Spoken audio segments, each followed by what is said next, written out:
It's an infringement on First Amendment rights. It has the potential to criminalize acts of journalism because so much of what reporters learn about the military, some of it comes from leaks. Some of it comes from sources who are not technically authorized or allowed to provide the information, but they're sharing that information in the public interest. This new document, this new so-called pledge, would potentially criminalize that kind of coverage and put journalists at risk of prosecution. On an X post, Hegseth did write this. He wrote, "Pentagon access is a privilege, not a right. So here at the Department of War, credentialing for dummies, the press no longer roams free." Does that mean that they were allowed to roam free before? Seems reasonable if that was a problem. He wrote, "The press must wear a visible badge." Do you mean they didn't have badges before? He wrote, "Credentialed press no longer will be permitted to solicit criminal acts." You mean they were allowed to do that before? And then he wrote, "Done. Pentagon now has the same rules as every U.S. military installation." That makes complete sense to me. News organizations across the board, including CNN, as you might imagine, rejected signing a pledge like that. Defense Secretary Pete Hegseth called Pentagon press access a, quote, privilege, not a right, and responded to outlets who aren't signing it with a single waving hand emoji. Okay, and That's yeah, awesome. I love that. Where'd you go, Happy Hitler? Oh, sorry. I had to get mine vape. Okay, all right. Well, I guess he's adapted. Also, I thought I was tossing to a clip of Secretary Pete Hegseth actually talking. Instead, it was Grimace just talking about Hegseth discussing it. My apologies. But on an X post, Hegseth did write this. He wrote, "Pentagon access is a privilege, not a right. So here at the Department of War, credentialing for dummies, the press no longer roams free." Does that mean that they were allowed to roam free before? Seems reasonable if that was a problem. He wrote, "The press must wear a visible badge." Do you mean they didn't have badges before? He wrote, "Credentialed press no longer will be permitted to solicit criminal acts." You mean they were allowed to do that before? And then he wrote, "Done. Pentagon now has the same rules as every U.S. military installation." That makes complete sense to me, which we also went over this with our lawyers this morning. Something that is leaked to us by someone internally, for example, the bullet engravings, that is a legitimate form of investigative journalism. It doesn't change what we do at all. Here's the other problem, is we have seen time and time again. Maybe we can pull that Geraldo Rivera clip where he basically gave away the coordinates that put troops in harm's way.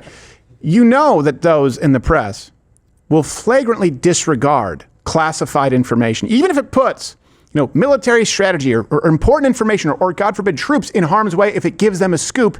And then they will ignore legitimate investigative journalism if it runs counter to their narrative, like bullet engravings on the assassin's gun for Charlie Kirk, like the Nashville Manifesto, like Chippewa Falls Chippewa Falls, what happened there in Wisconsin that you went down. That's a bigger story than a private group chat between some Republican buddies. They don't care. And so setting some standards makes sense. Of course, completely unhappy about this gross violation of journalistic rights is Brian Stelter. He's got me.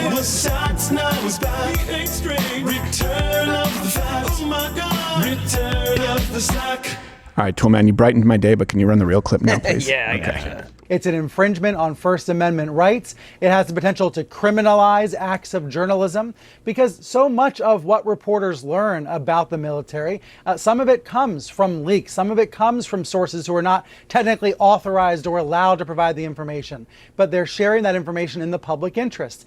This new document, this new so-called pledge, would potentially criminalize that kind of coverage and put journalists at risk of prosecution. Yeah.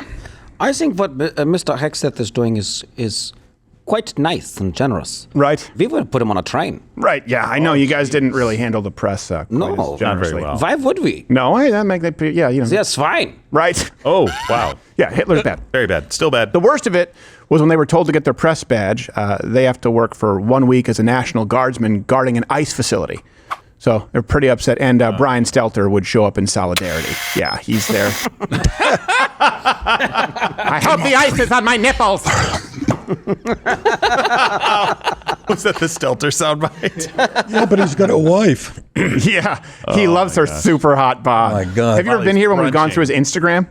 Oh, God, no. It's the gayest thing ever. He's like, the only thing that I like more than brunching is my wife's super hot bod. It's like, what'd you see, an Axe commercial once? And you think that's how heterosexuals act? You ever said, I love brunching as a straight male ever? No, but I did say this phrase, and it bothered my friend. I said, that's a nice top you have on. Oh, no, yeah. That's one of those. I've never worn a top in my life. I've worn shirts. I'm trying to write a bit about that. A guy saying to another guy, nice top. Yeah, it's a dead giveaway. Coming out of a fitting room. That's a nice top. And I don't think you've ever said super hot bod. Yeah, it just seems like something a gay guy thinks straight men would say. Like, hey, Nick, have you checked out the super hot bod on that lady friend? No. I like the vagina. I say, like, oh, what a hot tamale she is. Right, yes, exactly. But that's because you're multi-cultural. What a moxie. What is with all this brunch? You have breakfast and you have lunch. I know, they hibernate. You have to keep them separate. Segregated, keep some order in your life. It's also very expensive where you pay like $20 for eggs. Yeah. I'm not a fan of it. I just get my eggs from the outside. Yeah, that makes sense. If you have chickens, but not everyone here does. I don't have chickens. I just find them. Okay. I steal them. That makes sense. You do it the hard way. From a Jewish woman. It's resourceful. What did you say, Gerald? You had something? Yeah, I wanted to clarify one point in this. So people are getting hung up on one thing, and I don't know if Stelter really addressed it very well there. But it's not that they can't report. Oh, okay.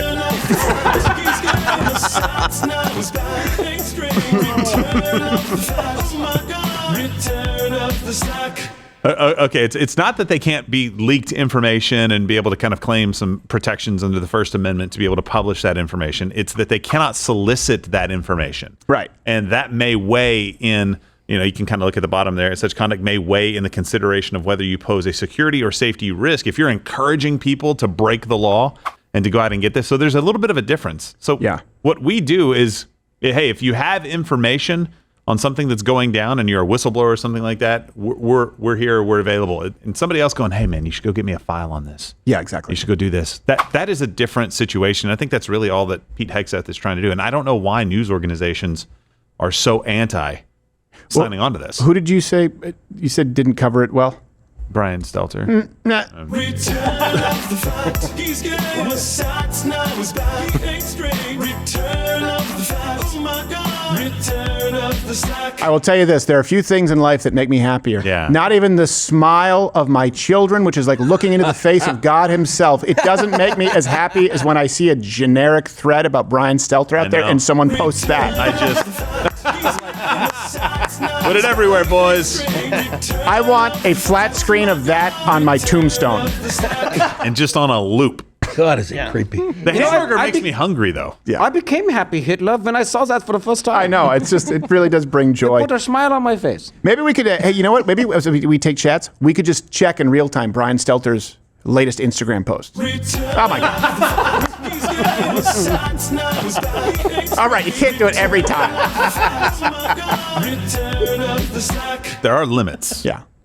I'm sure we could do that later. I think I asked for something else from Mission Control, but I don't remember what it was. The Geraldo Rivera. Oh yeah, did you guys find? Did they send you that? The Geraldo Rivera. Remember that when Geraldo Rivera gave away the coordinates? He was like embedded with some troops in either Afghanistan or Iraq. He's like, as you can see here, where we're on the northeast side of this mountain. Here's a couple of landmarks. Turn left at the fig tree, and then you could like the guys behind him were like, "The fuck is wrong with you?"